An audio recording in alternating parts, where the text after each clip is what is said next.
wife's ex-husband is defending him for murder, I have to assume that you thought that he did it. I knew he did it. You knew he did it. Okay. Of course, there was 3 people at the crime scene. I'm sure many of you are aware of the passing of O.J. Simpson, who died at the age of 76. Once a prized NFL player to suspect in a murder trial which quite literally shook 1994. Not guilty of the crime of murder. The verdict, one of the most watched events in TV history. This is a day we have all waited for more than a year. Now, this was 2 years before I was born, so I've always heard of O.J. Simpson being referenced in pop culture. We got a white Bronco heading east into the forest, requesting backup. Resurgence of the importance of this trial, of what exactly went on, has happened thick and fast over the past couple of days. In particular, the Kardashians and the Jenners have been getting a bit of a battering, and all eyes have gone on them, namely Caitlyn Jenner. Caitlyn Jenner is being dragged on Twitter. What I want to do with this video is I want to be able to take it back to the Kardashians' relationship with O.J. Simpson, as to why they are connected and why Caitlyn Jenner is receiving a lot of backlash for this specific tweet.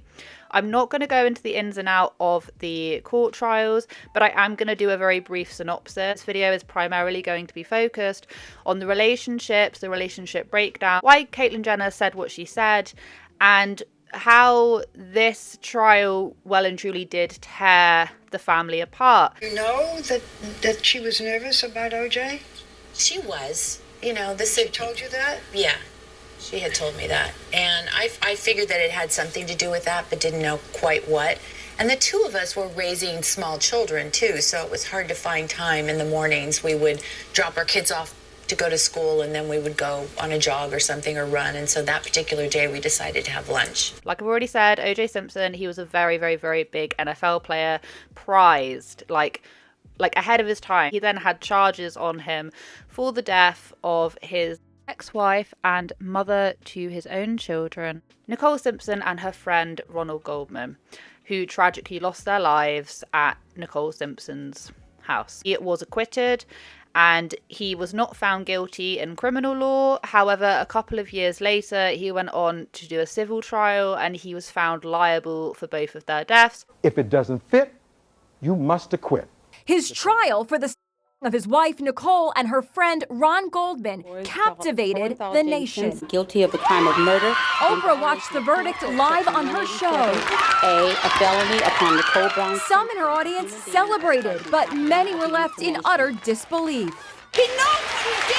I can't be what other people want me to be, and it seems like people are trying to force me to be this sinister person. Suspicion followed Simpson for the rest of his life. At a civil trial in 1997, he was found liable for the deaths of Nicole and Ron. Their families were awarded $33 million. Now, shortly after that happened, he did actually flee, and I believe he ended up leaving the state he was in to try and protect some of his assets. He then went on to try and write a book, which was a hypothetical breakdown of, if I did it, happening is that the copies, whatever were made, were actually destroyed because there was such an outrage about it.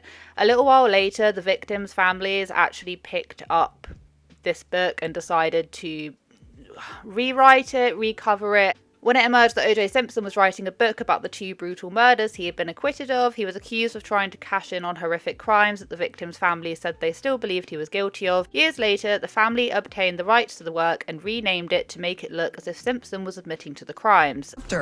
Chapter 6 is called The Night in Question. And you write in the book, now picture this and keep in mind that this is Purely hypothetical. Hypothetical. Yes. Why don't you tell me what might have happened on the night of June 12th, 1994. And let's just walk through the night. Well, first of all, this is very difficult for me to do this. It was very difficult for me because it's hypothetical. I know and I accept the fact that people are going to feel whatever way they're going to feel. They're going to, whatever they want to feel. In the book, the hypothetical is... Charlie pulls that up. Charlie. This guy Charlie shows up. He did move out of state. I've read figures somewhere that he's only actually paid back 1% of the money that he should have paid back to the victims' families. Years later after that, I will put timescales up here. I think he did 9 years at the sentence for armed robbery of his own memorabilia. In 2008, Simpson's luck ran out. He was arrested for taking part in an armed heist of a sports memorabilia dealer at a Las Vegas hotel.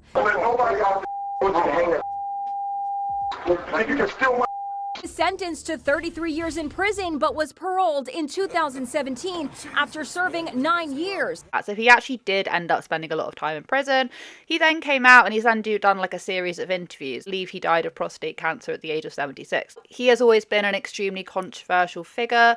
There have been 911 calls, which you can still find out on YouTube, of Nicole Simpson calling operators. She had a history of calling operators, and they were dispatched to the house. 911 emergency. Can you get someone over here now to 325 Gretna Green? He's back. Please. Okay, what does he look like? He's O.J. Simpson. I think you know his record. Did you just say somebody over here? Okay, what is he doing there?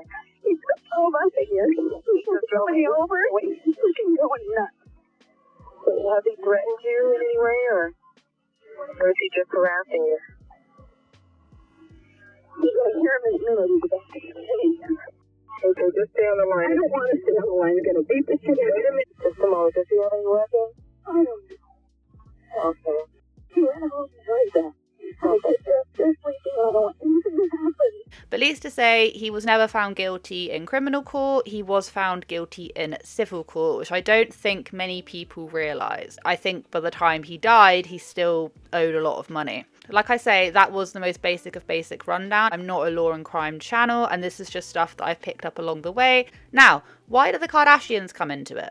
Well, recently, Caitlyn Jenner has had a lot of controversy over on Twitter. People are ripping into her left, right, and centre. She posted this tweet right here, which basically said, O.J. Simpson, good riddance. And it then turns out that people are actually annoyed at her because a couple of years ago, she was involved in a fatal car crash. And this ended up settling. They'd sought unspecified damages against a 66-year-old Jenner for the 7th of February crash on the Pacific Coast Highway in Malibu.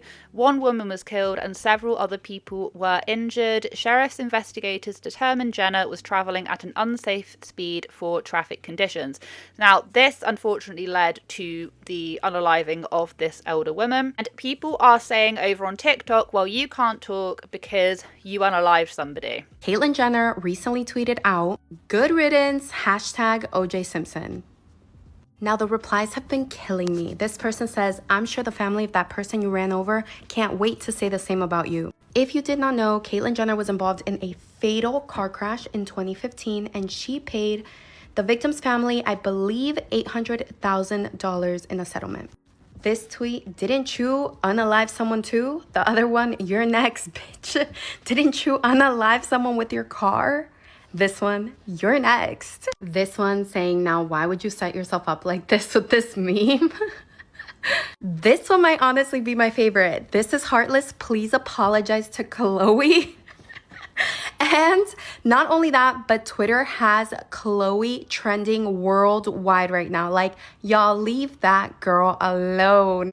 So that is what people are very annoyed about. And then you then have other people who don't understand why she's getting involved in the very first place. So it is absolutely no secret that Caitlyn Jenner believes that O.J. Simpson was guilty. Her and Chris both believe that O.J. Simpson was guilty. So just getting that out of the way. There was a massive divide within the family when all of this happened. You kind of, not at the time, but afterwards, were at the heart of that, really, weren't you? You knew about it because of your... Nicole was, I saw her 2 days before it was a bad time for everybody. Yeah, very, very difficult time. This trial was a joke. Verdict came down. Chris just turns around to me and goes, "We should have listened to Nicole from the beginning. She was right." Chris believed it was OJ straight away and Rob didn't. I mean, there's just no way he didn't know. Caitlyn Jenner has gone on and she has done numerous interviews, one of which was on I'm a Celebrity, which is a British TV show, but they film it over in Australia, and she did actually come on. Caitlyn was actually over at Nicole's house just 2 days before her unaliving. Trial. Yeah, the trial. Obviously, we were there. And was that a pretty hard time? It was an extraordinarily difficult time. Nicole was Chris's best friend. Yeah. Had been for a long time. Yeah. I was at Nicole's house 2 days before the murder. Obviously, he did it, and he got away with it. And at one point, he even told Nicole, I'll kill you and get away with it because I'm O.J. Simpson. Nicole, relayed that on to Chris at one point. And unfortunately, she was right. Robert Kardashian, who is the ex-husband, who is now sadly deceased, of Kris Jenner, father of, I believe it is Kourtney, Khloe, and Kim. And of course, Robert Kardashian, who very much does not want to be a part of the limelight. So, I mean, mission accomplished, because I completely forgot about him for a minute, but he's actually named after his dad. Now, the whole Khloe thing, there's going to be speculation in a minute, which we're going to get onto at the end, because I know if you know about this, you're going to want to be able to hear about it. Robert Kardashian was very good friends with O.J. Simpson. So Robert was the one to introduce O.J. Simpson and Kris, and this all happened when she was about 17. And there's pictures here, there, and everywhere of them all, Nicole and O.J. and Kris and Robert all vacationing together. Their children would play together. Kris and Nicole were pregnant at the same time. They were all in the same little friendship group. Very rich, friendship group that you'd be having up in LA, okay? Extremely close. You were so close to Nicole. What was your feeling? I think that when something like that happens, that day there were so many people that were affected by what happened because we loved her so much and knew that they had a very volatile relationship. So you'd never want to think the worst about your friends. You've been friends with these people your whole life. They have little children that, we now are these beautiful grown girls. And I had known him since I was 17 years old. So, it was quite a long relationship that I had over the years. Kris and Robert Kardashian ended up getting a divorce just 3 years before the trial, and she then ended up with Caitlyn, who was formerly known as Bruce Jenner. What is really quite interesting is that what I have seen is that Kris Jenner will change her stance. And I'm not saying that it is done in a malicious way or in a way to try and confuse the situation, but she will say that she had no idea about the fact that, OJ and Nicole had a very fiery relationship. You were good friends with her, but you didn't even realize that there was abuse going on. I didn't know that there was abuse until we heard and saw it, the whole thing unfold like everybody else, and then heard the 911 tapes that had been, many of them, which were going to be used as evidence in the trial. I can't believe that she was your friend and she didn't say to you, I'm in trouble and I need to get away from this. However, then when you ask Caitlyn or even Kris in some other interviews, they will say that, we should have listened to her. And like I say, you can go and listen to the 911 calls. That it was very important and she had something to show me and talk to me about and wanted it to be very private. Did you know that she was nervous about OJ? She was. She told you that? Yeah. She had told me that. And I figured that it had something to do with that, but didn't know quite what. So at this point, you have Caitlyn and you have Kris, and they had just visited Nicole's house just 2 days prior to the unaliving. And really interestingly enough, Robert Kardashian had actually renewed his license, his bar license, his legal mumbo-jumbo, his lawyer attorney license, you know what I mean? He was one of the representatives on the dream team for O.J. Simpson. There was him and Shapiro, I can't remember his first name, and there was a whole host of other people. And they were known as the Dream Team. So then all of a sudden you have Kris and you have Caitlyn, who are firmly on Nicole's side because Kris has now just lost her best friend. And they're then starting to piece the puzzle together. And the more they're hearing about it, they firmly stand on the side of OJ is guilty. Whereas Robert, he was on his defense team. My family was always super close, except for the time when my dad was representing OJ, and my mom was Nicole's best friend. Hey, Nick, say something. Like what? I don't know. Robert Kardashian renewed his law license to join the defense team for the trial. One day, my dad took me and Courtney into the trial, and then my mom happened to be sitting with Nicole's family, and we looked over, and my mom's like looking at us, like, what are you girls doing here? And why are you sitting on that side? It was like the first time my family really got divided. Interesting about this is that you then listen to Kim Kardashian, who would have been 13 years old at the time, of her retelling this story on how her and her sisters didn't know, her and Courtney didn't know which way they should go in the trial, and their dad had actually snuck them in onto, the defense team's side. They then look over in the courtroom and then see Caitlyn and see Chris just sat on the other. And I just want to say, what a surreal moment that must have been. This was the trial of a lifetime. Everyone was talking about this. People were watching this over massive games that were going on. My mom was extremely vocal on her feelings. What did she think or feel? She was believed that, her friend was murdered by him. And then we'd go to my dad's house, and it was a whole other situation there. And it would be like Johnny Cochran, Bob Shapiro, my dad, like the whole team. So we didn't really know what to believe or whose side to take. And my dad took us to court one day with him, and he took us out of school and didn't tell my mom. And I remember my mom was sitting with Nicole's parents, and Courtney and I were sitting right behind OJ, and we look over at my mom, and she's giving us this death stare, what are you doing out of school? What are you doing here? And Courtney and I were just look straight, do not look at mom. And you're 13 and this happened? Yeah, 13, 14. I vividly remember staying home from school to watch the verdict. And then my dad called us afterwards and was like, oh my God, okay, meet us at Uncle OJ's. We're all gonna go over there. Well, I guess I just said I was 14, but my dad let me drive at that time.